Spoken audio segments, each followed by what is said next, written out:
देश के दिग्गज उद्योगपति रतन टाटा के निधन के बाद उनकी सादगी के कई किस्से कहे जा रहे हैं। रतन टाटा के बारे में कहा जाता है कि वे सादगी की मिसाल थे और दिखावे से दूर रहने वाले शख्स थे। उनसे जुड़ा एक मशहूर किस्सा यह बताया जाता है कि 1992 में इंडियन एयरलाइंस के कर्मचारियों के बीच एक अद्भुत सर्वेक्षण करवाया गया। उनसे पूछा गया कि दिल्ली से मुंबई की उड़ान के दौरान ऐसा कौन सा यात्री है जो आपको सबसे ज्यादा प्रभावित करते हैं। इस पर सबसे ज्यादा वोट रतन टाटा को मिले। जब इसका कारण पता किया गया तो सबने एक सुर में कहा कि रतन टाटा अकेले ऐसे वीआईपी हैं जो अकेले चलते थे। उनके साथ उनका बैग और फाइलें उठाने के लिए कोई असिस्टेंट नहीं होता था और वे फ्लाइट में क्रू को परेशान नहीं करते थे। भारत के रतन कहे जाने वाले दिग्गज उद्योगपति रतन टाटा अरबपतियों में शामिल होने के बावजूद अपनी सादगी से हर किसी का दिल जीत लेते थे। वे सादगी से जीने में यकीन रखते थे और उनका व्यक्तित्व ऐसा था जिनका हर कोई मुरीद था, सम्मान करता था। रतन टाटा की सादगी के अनेक किस्से मशहूर हैं। एक किस्सा तो केंद्रीय मंत्री नितिन गडकरी ने भी कुछ दिनों पहले उनके बारे में सुनाया था। रतन टाटा के निधन पर उनकी सादगी को लेकर केंद्रीय मंत्री नितिन गडकरी का पुराना बयान वायरल हो रहा है। वीडियो में नितिन गडकरी क्या कह रहे हैं ये सुन लीजिए। मैं टाटा का उदाहरण अक्सर बताता हूँ। रतन टाटा मेरे बहुत अच्छे मित्र। मेरा पैर टूटा था, मैं मुंबई में मलबार हिल पे रहता था। तो मुझे मिलने के लिए आ रहे थे, कहीं रास्ता भूल गए तो उन्होंने मुझे फोन किया, Nitin I am not getting your hooks. बोला एक काम करो, तुम्हारा फोन ड्राइवर के पास। बोले Nitin I don't have driver, मैं ही गाड़ी चलाऊं। मैं बोला तुम इतने बड़े आदमी हो, तुम्हारे पास ड्राइवर नहीं है? बोले नहीं है। फिर उनको नागपुर लेके मैं आया था। तो मैंने उनकी बैग थी, मैंने हमारे सरकारी मंत्री था, भाई इसकी बैग में क्या टाटा था? No Nitin this is my bag. फिर गाड़ी में बैठे तो मैंने कहा कि वो ड्राइवर के अपोजिट, टाटा इधर सब इधर बैठे, मैं इधर बैठे। नो मैंने इतनी बड़ी संपत्ति होने के बाद कितनी विनम्रता, कितनी शालीनता, कितनी सहजता। यहाँ तो 10-20 करोड़ रुपए आए तो गाना शुरू हो जाता है, सालों में तो साहब बन गया, साहब बन के कैसा तन गया, रूप मेरा देखो, है ना कहा ऐसे आंग में लाते साले। चाय से किटली गर्म होती है, उसके पीए और पीएस तो और गर्म होते। साहब है। मैं एक बार मेरा पैर टूटा था, मुझे नांदेड़ जाना था, मेरा एक पीए बड़ा होशियार था, चाय से किटली गर्म। तो उसने स्टेशन मास्टर गडकरी साहब आ रहे, तो 2 नंबर के फ्लैट पर गाड़ी खड़ी होगी तो उनको चलने में तकलीफ होगी, ये नंबर 1 पर लाओ। तो उसने कहा ये अपोजिट डायरेक्शन है। नहीं बोले उधर लाओ। मैं सुबह उठा तो पहले नंबर पे गाड़ी है, उधर। मैंने ये कैसा हुआ? फिर ये कैसा हुआ?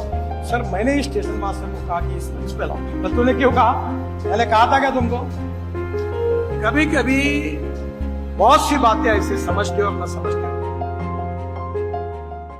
उनके करीबी सहयोगी और टाटा ट्रस्ट के जनरल मैनेजर शांतनु नायडू, जो उनके सबसे करीबी माने जाते थे, उन्होंने भी मीडिया से बातचीत में रतन टाटा के व्यक्तित्व के कई पहलू साझा किए हैं और जिसमें सबसे अहम उनकी सादगी के बारे में है। उन्होंने बताया कि मैं टाटा के साथ डिनर करने गया था तो वे खुद कार चलाकर मुझे मुंबई के थाई पेविलियन रेस्टोरेंट ले गए थे। डिनर के दौरान मैंने टाटा से कहा कि जब मैं ग्रेजुएट हो जाऊंगा तो क्या आप मेरे दीक्षांत समारोह में आएंगे? इस पर उन्होंने कहा कि मैं पूरी कोशिश करूंगा और वे आए भी। रतन टाटा ऐसे बिजनेसमैन थे जिन्हें पूरी दुनिया सलाम करती थी, लेकिन इतने बड़े बिजनेसमैन होकर भी वे अपने से बहुत छोटे युवक शांतनु नायडू से सलाह लिया करते थे। रतन टाटा की अंतिम यात्रा के दौरान शांतनु नायडू उनकी पार्थिव शरीर को ले जा रही गाड़ी के आगे अपनी मोटरसाइकिल से चलते दिखे। जिसने भी इस दृश्य को देखा उसकी आंखें नम हो गईं। बिजनेस में बेहद कामयाब रतन टाटा निजी जिंदगी में इतना सादगी पसंद करते थे कि वे मुंबई में छोटे से फ्लैट में रहा करते थे। उन्हें अपनी कंपनी के कर्मचारियों से बेहद लगाव था और वे उन्हें अपने परिवार के सदस्य की तरह मानते थे। इतना ही नहीं, उन्हें जानवरों से भी बेहद प्यार था। कुत्तों से तो उनका प्यार इस हद तक था कि वे जब भी अपने दफ्तर बॉम्बे ऑफिस पहुंचते थे तो सड़क के आवारा कुत्ते उन्हें घेर लिया करते थे और उनके साथ लिफ्ट तक आ जाते। उन्हें अपने पालतू कुत्ते से भी बेहद लगाव था और इस वजह से वे एक बार इंग्लैंड के प्रिंस चार्ल्स के हाथों मिलने वाला अवार्ड तक लेने नहीं गए। भारतीय बिजनेसमैन, कॉलमनिस्ट और एक्टर सुहेल सेठ ने इससे जुड़ा एक किस्सा सुनाया है। मैं आपको एक बात बोलूं, अगर वो कहीं बाहर जाते तो ये नहीं कोई स्टाफ अलग टेबल पे खा रहा है और कोई और अलग टेबल पे खा रहे हैं। सब एक साथ खाते थे, सब एक साथ रहते थे, सब एक साथ प्यार से रहते थे और सबकी देखभाल जो उनने, देखिए मैं आपको एक बात बोलूं, अगर इंसान एनिमल्स अपने कुत्तों की हिफाजत कर सकता है प्यार से, और मैं आपको बोलूं जब बॉम्बे हाउस रेनोवेट हुआ और चंद्रशेखरन जी चेयरमैन थे और अभी भी हैं, जब बॉम्बे हाउस रेनोवेट हुआ रतन टाटा ने इंसिस्ट किया कि एक एरिया सिर्फ कुत्तों के लिए होगा।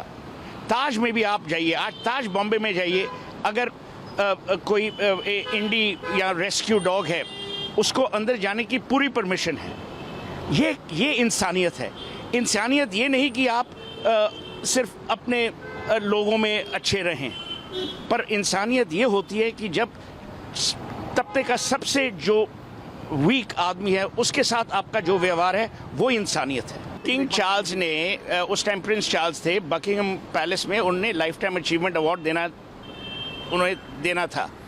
तो मैं 3-4 दिन पहले लंदन पहुंच गया, तो टाटा साहब का मुझे मिस कॉल्स आई। तो जब मैं एयरक्राफ्ट से निकला मैंने उनको फ़ोन किया, उन्होंने कहा देखो मैं बकिंगम पैलेस नहीं आ पाऊँगा। मैंने कहा क्यों? नहीं, टीटो बीमार है। टीटो उनका जर्मन शेफर्ड है। मैंने कहा मीन्स? ही सेज नहीं। तो मैंने उस टाइम प्रिंस चार्ल्स को जाके बोला, उन्होंने कहा देखो ये है इंसान जो हर आदमी, हर कुत्ते, हर पशु के बारे में सोचता है, ये इंसानियत है। सर आप उनके काफ़ी करीब थे, उनके हर पहलू से आप वाकिफ थे। अच्छे बिजनेसमैन, एक सक्सेसफुल पायलट, अच्छे इंसान, एक अच्छे कंपनी के लीडर। आप कैसे चाहते हैं कि दुनिया उनको याद करे, रतन टाटा को? पद्म विभूषण रतन टाटा, बिजनेसमैन रतन टाटा, ये किस तरीके से? भारत का रतन, बस वो यही चाहते थे कि लोग उन्हें प्यार से, विनम्रता से और मोह से याद करें। उन्हें कोई अवार्ड ऑनर जो थी, कोई अवार्ड ऑनर ऐसी नहीं है जो उन्हें नहीं मिली। वो भारत के रत्न हैं, भारत के रत्न रहेंगे। और मैं समझता हूँ कि रतन टाटा शायद स्वर्ग चले गए हैं, ही हैज़ लेफ्ट, अब दुनिया में नहीं रहे, पर हमारे दिलों में, हमारे दिमाग में, हमारी संस्कृति में वो ज़रूर रहेंगे। सोहेल सेठ ने आगे बताया कि जब इस बात का पता चार्ल्स को लगा तो वो रतन टाटा से काफी प्रभावित हुए। चार्ल्स ने रतन टाटा की तारीफ करते हुए कहा कि इंसान ऐसा ही होना चाहिए, कमाल के व्यक्ति हैं। रतन टाटा से जुड़ी ऐसी कई कहानियां हैं जो न केवल उनके व्यक्तित्व की खूबियों को बताते हैं, बल्कि टाटा को एक भरोसेमंद ब्रांड बनाने में उनके अहम योगदान के बारे में भी बताते हैं।